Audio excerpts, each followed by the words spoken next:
안녕하세요, 제리입니다. 2019년식 아우디 A5 차량이 입고되었습니다. 오디오 음질이 순정이 좋을 리가 없어서 역시 업그레이드 요청을 해주셨었는데, 맨 처음 오셨을 때는 가성비 유닛을 장착하고 싶어 하셨었어요. 근데 계속 상담을 하면서 말씀을 나눠보니 가성비 유닛만으로 만족할 수 없는 부분이 조금 있어서 결과론적으로는 라인을 한 단계 위로 올렸습니다. 그 올린 제품이 165K2입니다. 포칼 165K2는 임피던스 값이 2옴입니다. 일반적으로 쓰는 4옴 유닛과는 다르게 임피던스 값이 2옴을 가지고 있어요.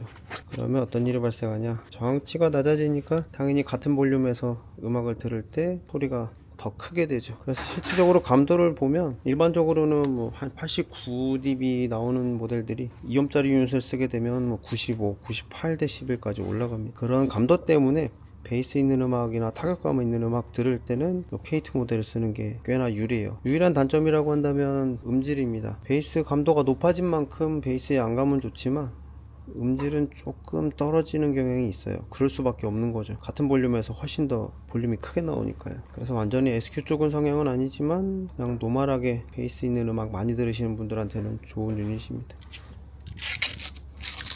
이 비닐은 장착하기 전에 무조건 떼야 됩니다. 여기가 숨구멍이에요. 스피커는 전자운동을 하기 때문에 앞뒤로 움직이면서 나오는 소리들이 이 틈으로 빠져나가서 이 스파이더에 열을 식혀주는 역할을 합니다. 영롱하죠? 스피커. 그리고 트위터, TKM 트위터입니다. 얘네들은 역돔 타입을 기본적으로 좋아하고 있고요. 신형으로 나오면서 한 3년 됐나요? 신형 모델부터는 더블 엣지 기술이 적용되어서 보시면 하나, 둘, 세 개가 있고, 엣지 부분에 저런 식으로 영 모양이라고 할까요? W콘 기술을 넣어서 스피커의 흔들림이 적게 만들어 놨어요. 한마디로 이쪽에서 떨리면 이쪽엔 당연히 진동이 전달되는데, 그 전달되는 진동을 이 W콘 모양이 상쇄시키는 역할을 합니다.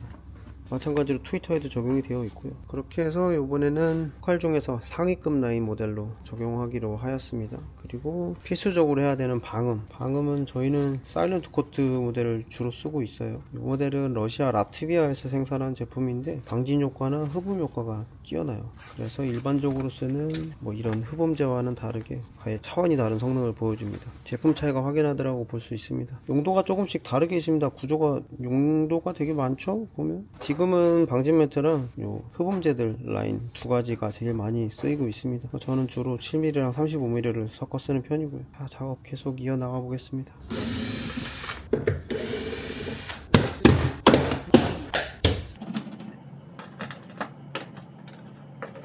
자, 도어 방음 완료되었습니다. 방진이죠. 방음이라기보다는 내부 절판까지 다 해드렸고, 항상 방진이나 방음은 말씀드리지만 이 전체를 다 덮는다고 좋은 건 아닙니다. 뭐 독일 차량 자체들이 기본적으로 내철판 두께를 좀 두껍게 만드는 편이어서 여기가 두꺼워서 차이가 미세하죠. 보통 일반적으로 쓰는 차들보다 좀 두꺼워요. 이거 되게 두꺼운 느낌이죠. 이렇게 얇아야 돼요, 휀다처럼. 근데 도어로 가면 두꺼워지죠. 독일 차들이 조용한 이유가 뭐 이런 데 있습니다. 일단 도어 방지는 마무리 다 됐고, 도어 트림도 차음 처리 완벽하게 다 됐습니다. 스피커단 쪽으로는 주변부를 두르는 이유가 스피커가 한 요정도까지 들어오는데, 앞으로 들어가고 나갈 때 이제 남아있는 회절음들을 다 주변에서 억제해주는 역할을 합니다. 그러다 보니까 효과가 좀 좋아지고요.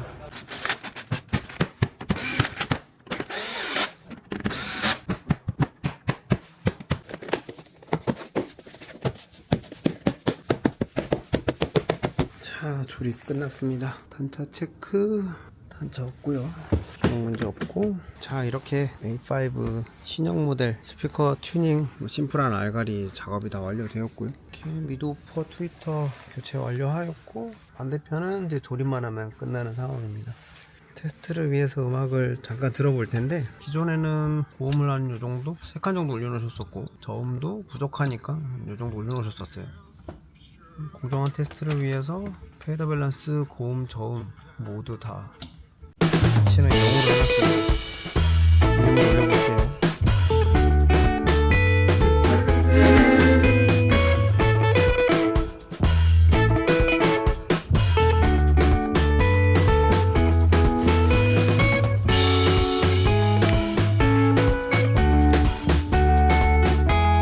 소리가 많이 맑죠. 많이 맑아진 느낌이 확연하게 들어옵니다. DSP-M4 없이 이런 식으로 알가리만 했을 때는 센터 이미징 같은 거를 기대하면 안 돼요. 기존보다 훨씬 더 타이트하고 단단한 베이스와 훨씬 더 맑아진 고음역을 듣는 쪽으로 포커스를 맞춰야 되고요. 영상에서는 표현 안 되지만 센터 이미징이 있는지 한번 볼까요?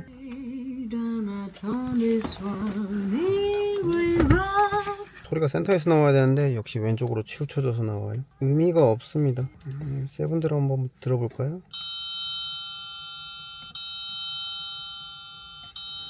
네, 영상에 표현은 안 되겠지만 소리는 계속 이쪽에서만 맺혀서 나옵니다. 그렇게 차이가 DSP-M4를 넣었을 때, 그 다음에 단순히 알가리만 했을 때 차이는 이런 거부터 시작이에요. 포커스가 완전히 다른 겁니다. 음악을 정확하게 이미징으로 나눠서 좌측, 우측, 중앙 다 나오게 들을 것이냐, 아니면 상관없으니 음악만 좀 맑아졌으면 좋겠다, 이렇게 접근하는 게 이제 알가리가 되고요.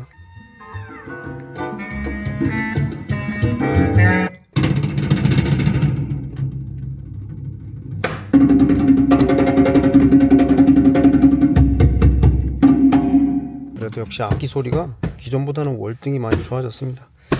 자, 오늘도 이렇게 깔끔하게 스피커 튜닝, 포컬 165 K2 파워 라인 스피커 교체하고 사일런트 코트 방음, 좌우측 도어 3중 방음 진행됐고요.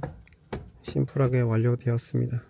작업이 완료되면 보통 실내를 무조건 클리닝 해드리는데 전 옛날 때부터 소낙스 케미컬류를 많이 써왔어요.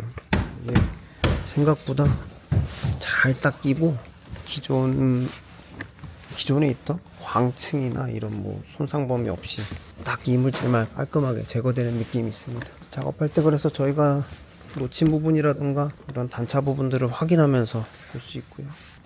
도어 그릴 단차가 좀 있죠. 여기 저희가 만지진 않았으니까 원래부터 있었다라고 봐야 되고, 손자국 있던 이런데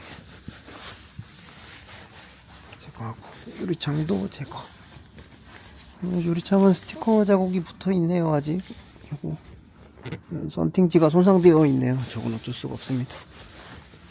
이렇게 해서 말끔하게 청소까지 끝납니다.